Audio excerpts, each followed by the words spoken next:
100%, Yeah, yeah, 100%. yeah. If anyone wants to compete and play at a high level and do all these things, that's the way to go. See, and like, I mean, first off, hats off to you, man, because I mean, you're taking it with such grace, and I think the one thing that I just love about how you speak about it is you are remaining a student of the game. You're soaking up everything, and I can tell as well, just from how you speak, bro, you're very real about the process. Like, because you even mentioned, like, don't get it wrong, like my first practice with them was hard. Like, it wasn't all puppies and rainbows. Like, there was some things where I had to really pick up on, or it was a challenge. So even that honesty is just super key, especially as a young athlete. And it was funny because I was as I was doing research about you, there was a interview you did with GB basketball, and you mentioned in your first GB under 18s competition, which was a big leap for you at that time. It was just 15. So how did you manage that jump in the competition level? But also, what were some of the key lessons you learned from that experience? Some of the key lessons I learned from my under 18s experience So were definitely how to manage my intensity. Because I feel like at a younger level, it's all a bit wild. Everyone has so much energy. Everything's, it's fast, it's athletic, it's, good handles, it's all this. And before I played with GB and got coached by Kramesh and all the staff, yeah.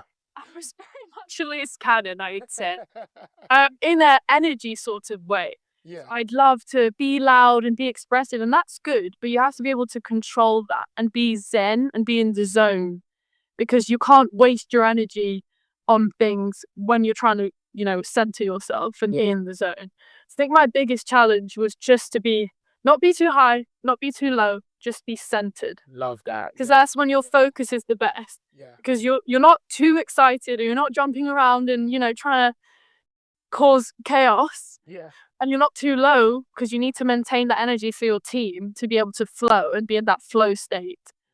So being centered and being focused throughout the whole game, and never drops. Yeah. That's, I think, something that I've learned the most about being in under 18s, and also taking on a leadership role.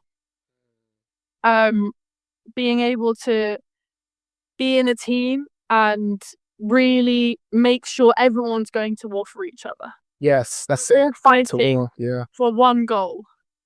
And we spent weeks and hours and hours and hours training together. Yeah. But when things don't go our way, what are we going to do? Here we go. Are we going to break up and two go this way and two go this way? Are we going to stay together and be leveled and be in flow state? Right. All of us be on the same page, in the same zone. Right. That's what was the most important thing.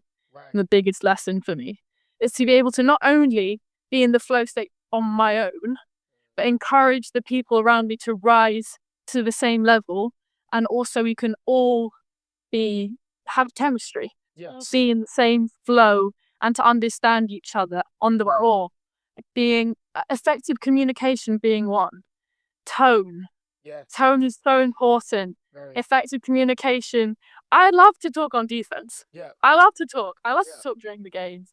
And when I first went to GB, I just talk. And my coaches were like, "You're talking a lot." And I was like, "Yeah, oh, that's good, right?" And they were like, "No, I'd rather you don't talk than talk like that." Okay. Like, oh, because it's not effective. If you're just saying ball, ball, ball, ball, ball, that's not effective. That's not effective. Oh, so you... Yes, please. Why do you mean that? Because that's so key, and people don't know the difference. But like, ball, surely that's helping, or defense. But like, speak about that, because that is super key. Yeah, that's also one. I think that's top 3 of the things I learned. Effective communication is so important, but being able to effectively communicate takes a lot more mind, like a lot more focus. So if you're at a high flow state or a too low flow state, you won't be able to effectively communicate because you're not focused enough.